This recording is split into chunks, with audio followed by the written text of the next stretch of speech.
What's up, everybody? Welcome to Podcast Now. I'm Alex. In this video, I want to talk a little bit about Suicide Squad Kill the Justice League. We got the trailer, we got some news about the offline mode, and overall feeling pretty darn good. There's a few things I want to throw in where it's not all perfect, but, overwhelmingly, I think they had a pretty good 24 hours, okay? So let's start with that offline mode, right? Because that was a big deal. And actually, maybe even at the time I'm recording this, they still haven't, I think, outright said it to everybody and their mom. I don't know if everybody knows, but I think it's becoming more and more known. I think as maybe more people cover it and whatnot, right? Everybody that wants to know will end up knowing. So basically, the gist of it is they will be doing an offline mode where you won't need now, the issue is you'll probably still, in fact, I think you do need to, you'll need the internet to update the game online to make it so that you can play it offline, which I actually hate that. But, again, looking at the good news part first,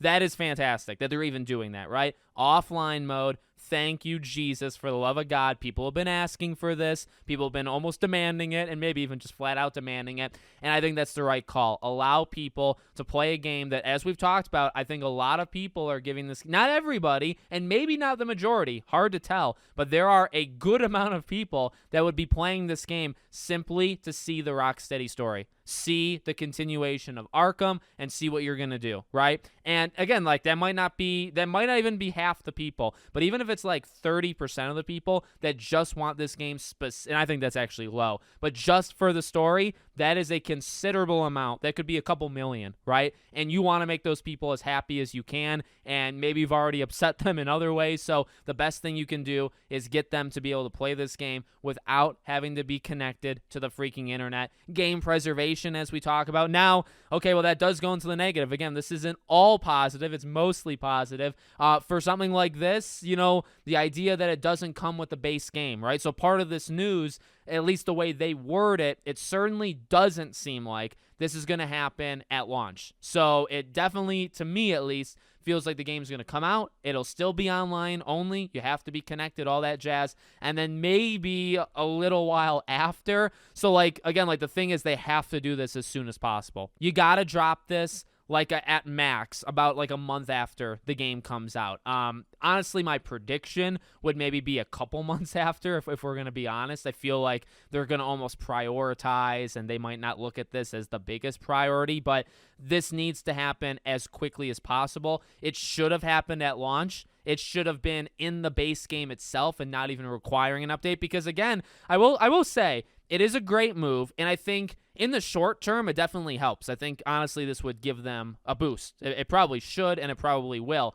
But from a game preservation standpoint of the idea that, okay, if they turn this thing off, well, what if you don't have the game? You need to do the update. I guess maybe the update would still work, so maybe it's not completely screwed. But the idea, like I said earlier, almost as a joke, but it's real. The idea that you need to go on the internet, you need to have an internet connection to download an update to make it so the game doesn't need internet is kind of wild and very dumb. That is borderline idiotic. And I mean, that's just the way it is. It's not even just Rocksteady. Other games have done it too. And, I've tried to speak out as much as possible because that really is an issue with just game preservation in general. Okay. So overall, good news on that front, but not the absolute best. The absolute best would have been just to do this as part of the base game. Next thing is talking about that trailer. So, I will say, upon watching it, and you could actually watch my live stream where, we watched it together, I wasn't a fan of them showing so much of the bosses. And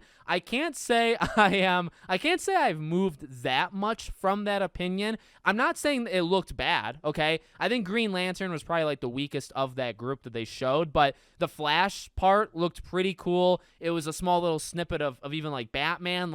The bosses look kind of wild in a good way, in a very good way. So I'm happy about that. And, we've even gotten things from Miller Ross that have said hey, the boss fights in this game are wild and they're insane. He can't wait. Actually, I think he even tweeted that, right? He's I can't wait for people to see it. So I am excited. And I mean, there is something fun to literally fighting the Justice League. That is a cool premise. Now, maybe we should have played as the Justice League. Maybe we can do that in a different game to kind of see their full power. But, for the time being, we're fighting against them. So there is going to be something really, really wild and insane and like an epic kind of proportion, let's say, to fighting, say, Batman or Superman. Like a Superman boss fight should be the coolest thing you've ever seen. As I've said, I do have worries because of how the gameplay actually is and might still be the weakest part of the game, going in.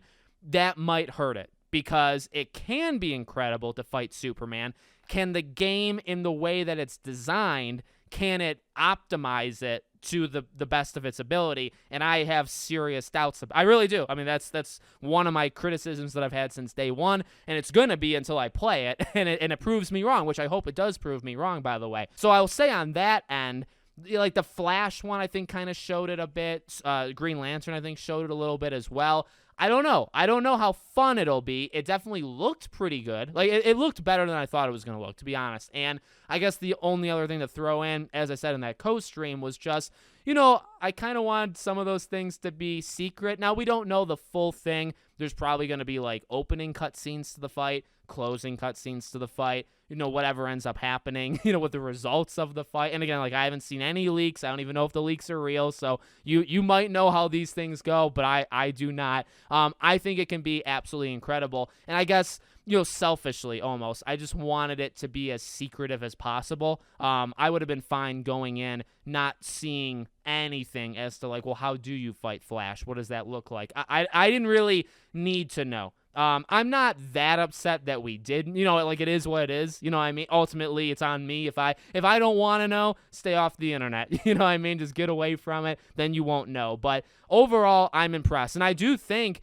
at least judging from the reception that I saw, like, online, trailer was received well. Like, that was definitely a good trailer from, like, the masses. I think it got people excited. I think, and as we even talked about in my co-stream, like, people were questioning this. So it's hard to get too mad at them, and that's a fair point. That's something I want to say. It's hard to get too mad and say, well, I would have preferred you kept everything hidden from the boss fight department. And I mean, that's how I feel. Like, I'm not going to hide how I feel. But at the same time, you can look online and see over and over and over again, people have been asking and wondering and worrying as to how that was going to work. So it's hard to get mad when they were honestly kind of like responding to an issue. People were curious about this, and they had an opportunity to do something about it in the form of a trailer, like a boss, an anti-Justice League kind of thing. They had a chance to do it, and they did it. And so it's hard to get mad when they're trying to, like, address a problem and say, okay, well, you wanted to know what the boss fights look like. Well, here's the boss fights. And they got Alex over there saying, well, I would have preferred you kept the boss fights hidden. But to be fair, I don't think I ever said I needed to see them. So I wasn't one of the people